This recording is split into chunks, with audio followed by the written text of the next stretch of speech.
Look, you know something I never understood? Like, why doesn't the older generation of women teach the younger generation of women? That used to always plague my mind, because you would always have older guys that would always try to give a young man the game or educate him on something. Like, you go, like, an older, like, I cannot count how many times older guys have gave me advice on life, running a business, working a job, marriage. Like, you would get so much advice from another man, but women do not give advice to other women. You wanna know why?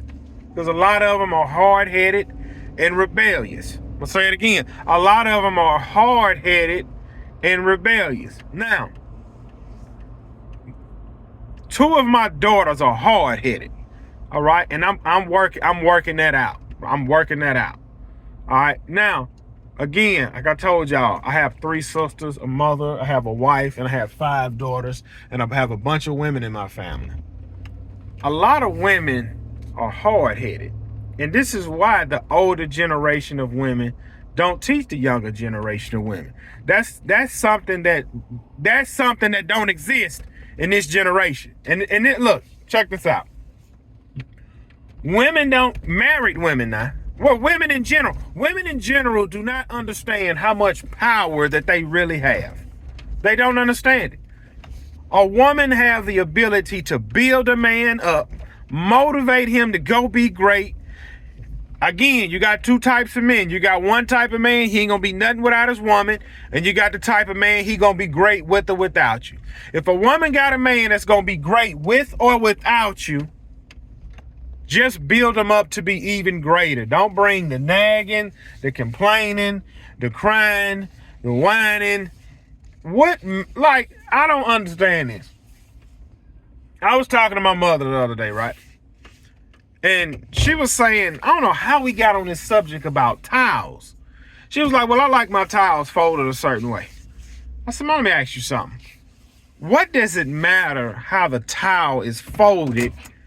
At the end of the day, you want the same result. At the end of the day, you want the result of the towel. At the end of the day, when you get out the shower, you want to grab the towel, dry off. When you get out the shower, does it matter? Man, it's kind of folded a little rounded. I kind of like my towels folded a little square. Do it really matter? Do it really matter? Women hold so much power, they don't know how to use it. I'm gonna give you an example. A woman can get anything she wants out of a man if she know how to act. If a woman, look, it don't matter if your woman work or not. If your woman say,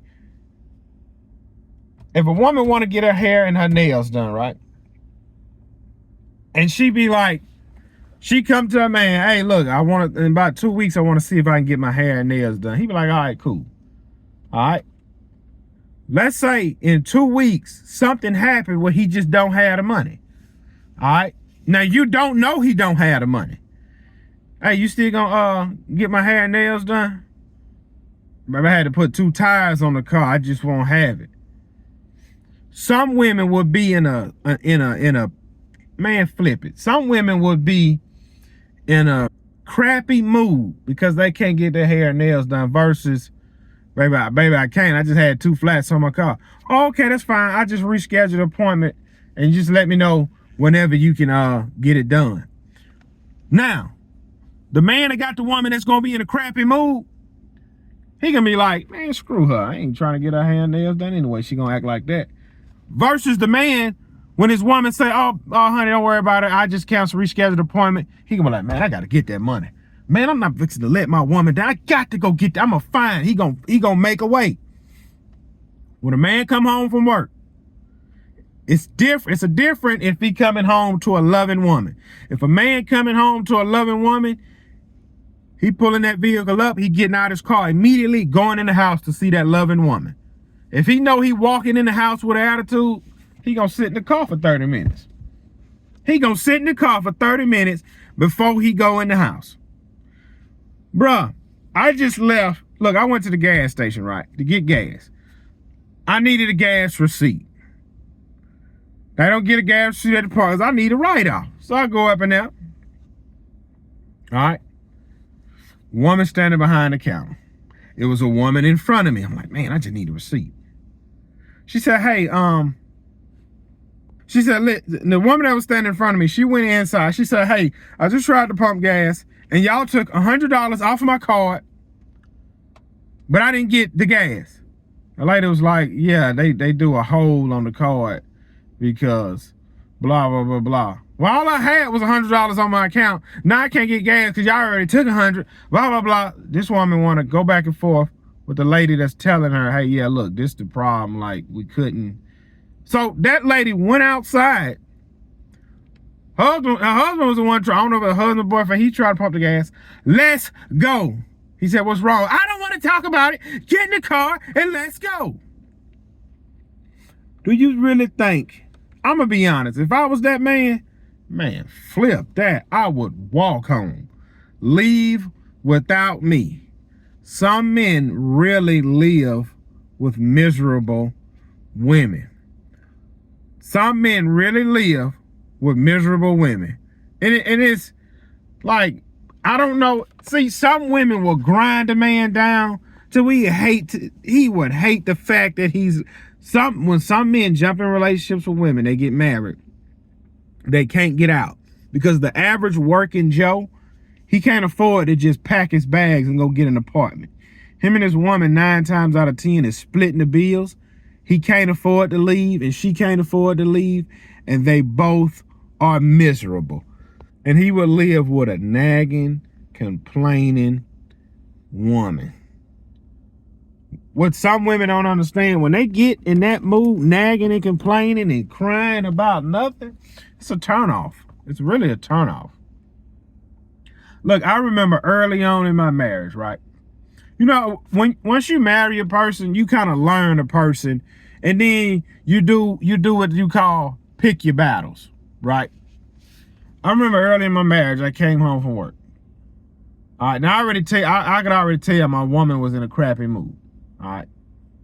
Now, going into 7 years of marriage, when I hit the door, I know when I hit the door within 30 seconds, I know my wife's mood.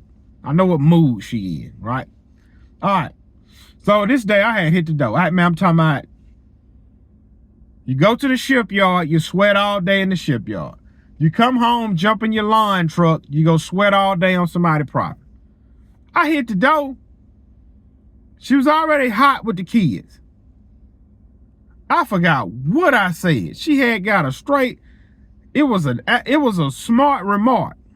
I walked in the house, set my phone on the counter, set my keys, my wallet. I had said something. She had a smart remark. I immediately picked my keys, picked my wallet up, left my phone, jumped in my truck, went and sat down and ate at a restaurant at 8:45 at night. Why?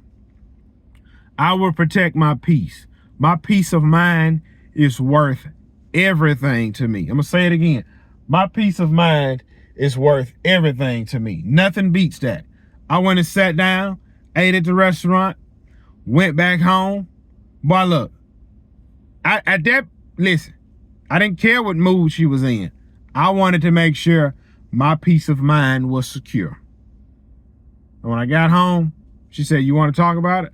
I said, if you do. I said, if not, I don't care. And then she, oh, this, I feel like you need to do this. I feel like you need to do that. Okay. There's no sense in me going back and forth with what she's talking about. Now, at this stage in our marriage, you pick your battles. You pick your battles. Like, look, I'm fixing to go in Rouse's and grab me a steak. Why? Because I'm in the mood for a steak. But my wife already cooked dinner. She cooked macaroni and cheese. Broccoli, and I want to say some, what that was she cooked. I don't care. I don't care. I want a steak. I'm not eating it. Flip it. Early on in our marriage, this would bother her. Today in our marriage, you do what you call pick your battles. Fixing to go in here, grab me a steak, season my steak, go home, eat a steak, and eat a salad, and sleep good. That's what I'm fixing to do. That's what I'm fixing to do. That's what I'm fixing to do. You pick your battles. Listen, women, if you're watching this video, You need to listen. The things that you are going through in a relationship is not that serious. It is not that, like, this is another thing I don't understand. If a man has a stay-at-home wife, what in the world are you complaining about, crying about, whining about? You are in a climate-controlled home with your kids. Do you know how many people, you know how many women I've worked with that have to send their child to daycare? They have to send their child to before school care. They got to take their behind to work, submit to their boss. And then when they get through submitting to their boss, they go get their child from daycare. They cook, they clean, they do homework, and they do it again. You have women you have those women complaining. You have the stay-at-home wives complaining. In this generation, I remember as a kid, see, my mother was a stay-at-home wife for about a good 15 years, 12 to 15 years. Then she had to go to work. I never seen my father come home and help with the house chores. How do you need help with house chores if you are home all day? You want to know what it is? It's the cell phones in your hand. You can't put the phone down. That's what it is with this generation. Me and my wife went to the store, I want to say about a couple weeks ago. It was a lady walking out of the store pushing her basket with her cell phone in her hand. And you know how you can push the basket? How can when I'm pushing the basket, I don't stand behind the basket and push it. I stand in front of the basket and I pull it. That's what this lady was doing. She was standing in front of the basket, pulling it on her cell phone. And when she was coming out the store, you know how when you come out of a smooth grocery store onto a cement ground, the basket shake a little bit. Well, anyway, her baby that was in the car seat, you know how you just snap the car seat on top of the basket at a hole? When she hit that bump, the baby car seat had tipped and the baby almost fell out. She didn't see it because she was too busy on her phone. And this would be the same woman hollering about, I need help when I go to the grocery store. I can't do it. I got a 1-year-old or I got a 6-month-old. I'm at the grocery store. It's too much, blah, blah, blah, blah. Some women complain about nothing. Some stuff you got to let in one ear and go out the other because it's straight nonsense. I've heard my sisters complain about stupid, petty junk when they was in relationships. Stupid, petty junk when they was in relationships. Man, I don't listen to none of that foolish trash. Look, man, I don't even care. Flip that. I remember I was going to a family event. And this was just one family member said. I said to myself, I don't know how that dude be mad at her. This was this family member said. Well, I need help. Y'all need to come help me. Y'all need to come help me get the food from my house so we can bring it back over here to the picnic.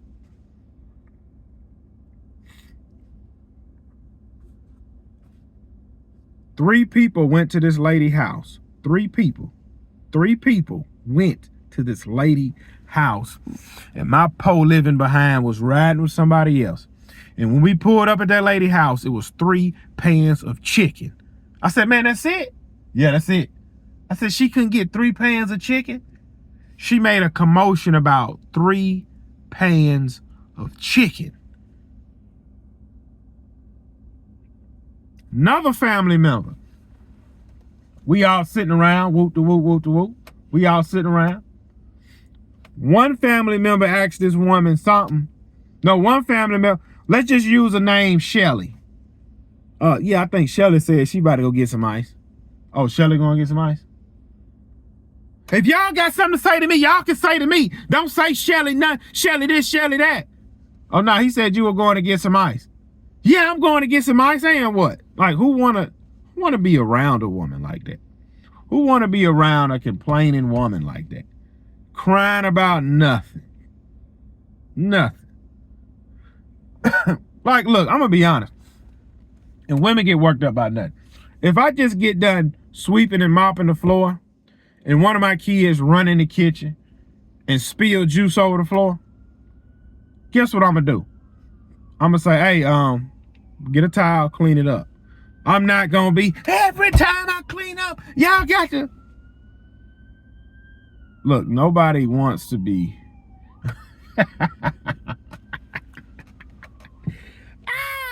Man, who wanna live like that? Look, let me run in here and get my steak.